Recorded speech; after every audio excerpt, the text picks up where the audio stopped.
नमस्कार दोस्तों, मेरा नाम है आयुष और आप मेरा चैनल देख रहे हैं राजा सुधांशु पे। दोस्तों, आज मैं बात करूंगा तैमूर लंग के बारे में। एक ऐसा लुटेरा जिसने सब कुछ लूटा, लोगों को कत्ल गारत किया, लोगों को बंदी बनाया और जितना हो सके उसने तबाही मचाई। दोस्तों, तैमूर लंग, जिसे हम तैमूर लंगड़ा भी कहते हैं, कुछ लोग तैमूर भी कहते हैं, वो 14वीं शताब्दी का एक समर्थ शासक था जो तैमूरी राजवंश की स्थापना की थी। उसका पश्चिम एशिया से लेकर मध्य एशिया तक उसका साम्राज्य फैला हुआ था। वह बरलस तुर्क खानदान में पैदा हुआ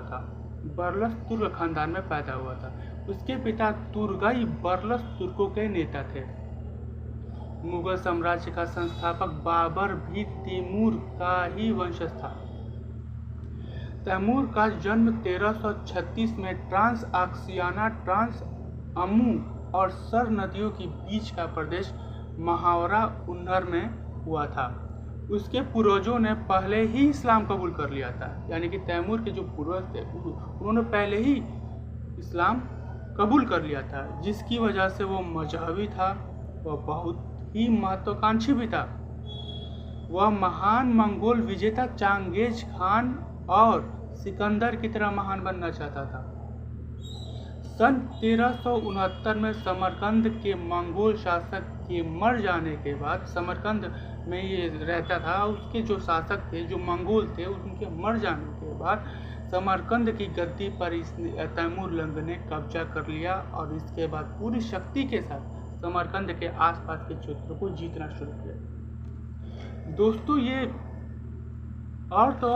ये इतना बड़ा दुर्दांत व्यक्ति था, सोच का था, जिसका कोई अनुमान नहीं लगा सकता। चांगेज खान की बदती पर ही उसने अपनी सैनिक व्यवस्था कायम की थी। जिस तरह चांगेज खान के सैनिक थे, जिस तरह उसने अपने सैनिकों को व्यवस्थित किया था, ठीक उसी प्रकार तैमूर लंग ने भी अपने सैनिकों को व्यवस्थित किया था। चांगेज खान की तरह उसने क्रूरता, निष्ठुरता के साथ साथ दूर देशों पर भी आक्रमण किया और तहस नहस किया। 1380 और 1387 के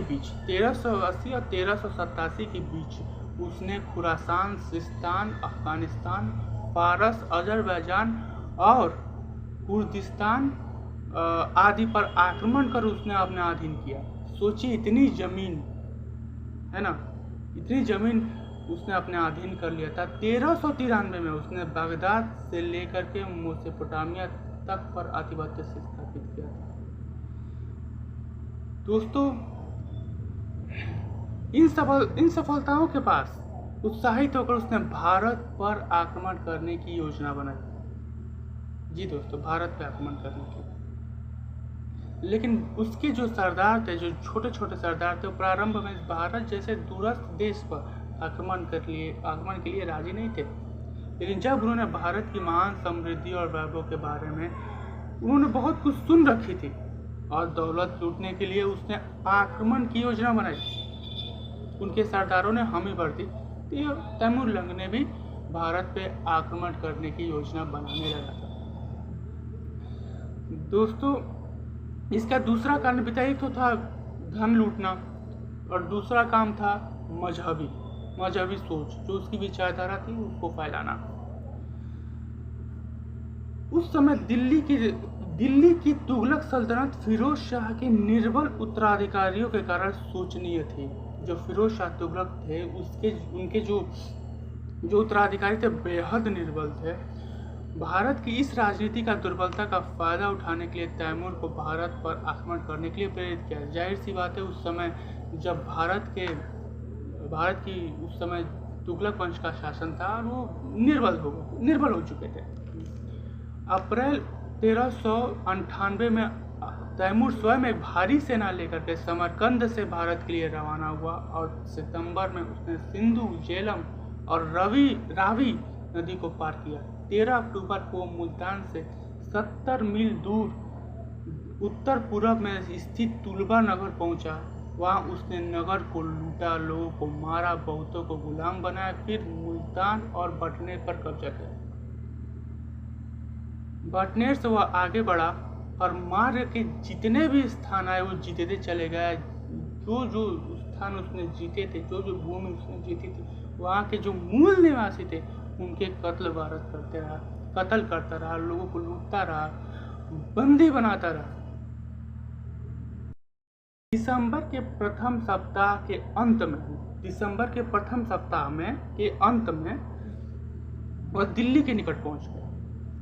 यहाँ पर उसने 1 लाख हिंदू कैदियों को कत्ल करवाया अपने सैनिकों के द्वारा। पानीपत के पास निर्बल तुगलक सुल्तान महमूद 17 दिसंबर 40,000 पैदल सैनिक, 10,000 घुड़सवार और 120 हाथियों की विशाल सेना लेकर तैमूर का मुकाबला किया, लेकिन बुरी तरह से पराजित हुआ। तुगलक पराजित हो गए। वह डर कर तुगलक सल्तनत गुजरात की तरफ भागा। जो तुगलक सल्तनत का सुल्तान था वो गुजरात की तरफ भाग गया डर कर। और उसका एक वजीर भी था मुल्लू इकबाल। वह भागकर बारन में जा छिपा। दूसरे दिन तैमूर ने दिल्ली नगर में प्रवेश किया। 5 दिनों तक सारा शहर बुरी तरह से लूटा। दिल्ली निवासियों का बेभाव कत्ल किया गया और बंदी बनाया गया। पीढ़ियों से संचित धन, जो दिल्ली में जो लोग पीढ़ियों से मेहनत करके संचित धन रखे हुए थे अपने पास, उनको लूटकर समरकंद लेकर चला गया। अनेक बंदी बनाई गई, उसमें औरतें भी थीं। ये मैं बोल रहा हूँ, औरतें भी थीं, शिल्पकार भी थे और कई ढेर सारे ऐसे विशेषज्ञ थे, बुद्धिजीवी थे जो उनको लूट करके बंदी बना करके लेकर गया था। दोस्तों, भारत से जो कारीगर वहाँ अपने साथ ले गया, उसने समरकंद में कई ढेर सारी इमारतें बनवाई। और तैमूर भारत की बात करें तो तैमूर भारत में केवल लूट के लिए आया था। उसकी इच्छा भारत में आकर राज्य करने की नहीं थी। वह 15 दिन दिल्ली में रुकने के बाद वह स्वदेश के लिए निकल गया। केवल 15 दिन रुका दिल्ली में। 9 जनवरी 1399 को उसने मेरठ पर चढ़ाई की। दिल्ली के बाद मेरठ पर चढ़ाई की और नगर को लूटा और निवासियों को कत्ल किया, और कर भी क्या सकता था। इसके बाद वह हरिद्वार पहुंचा और 16 जनवरी को कांगड़ा पहुंचा और उस पर भी कब्जा किया, जिसके बाद उसने जम्मू पर चढ़ाई की। मेरठ के बाद वो हरिद्वार गया, हरिद्वार पर भी हमला किया, फिर कांगड़ा एक जगह है वहाँ पर भी गया, फिर जम्मू की तरफ गया, वहाँ पर भी लूटमार की। इन स्थानों को लूटा, खसोटा और वहाँ के असंख्य निवासियों को मारा। ये कौन सी नई बात है? उस तैमूर लंग का काम ही यही था, लोगों को तंग करना। इस प्रकार 19 मार्च 1399 को पुनः सिंधु नदी को पार करके वो भारत से अपने देश चला गया। क्रूर तैमूर लंग दूसरे चांगेज खान बनना चाहता था, यानी दूसरा चांगेज खान, मतलब कि तलवार के दम पर। वह चांगेज खान का वंशज होने का दावा करता था, लेकिन असल में वो तुर्क था। वह लंगड़ा था, इसलिए तैमूर लंग कहलाता था।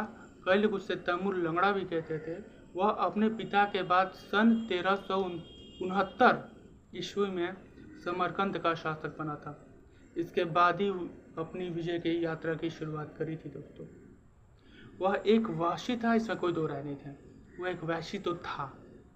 मध्य एशिया के मंगोल लोग जो थे, जो मध्य एशिया में जो लोग मंगोल लोग थे, वो मुसलमान हो चुके थे और तैमूर खुद भी एक मुसलमान था। लेकिन परंतु मुसलमानों से पाला पड़ने पर उन पर भी जरा सा भी रहम दिखाता नहीं था। जहाँ जहाँ वो पहुँचा उसने, और तबाही उसके साथ पहुँची, मुसीबत उसके साथ पहुँची।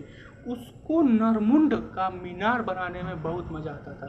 जो नरमुंड होता है, जो सिर होता है, जो लोग समझ रहे होंगे, जो सिर होता है उसका मीनार बनाने में उसको बहुत ही मज़ा आता था। वो कई नरमुंड मीनार बनवाए भी थे। पूर्व में दिल्ली से लगकर पश्चिम एशिया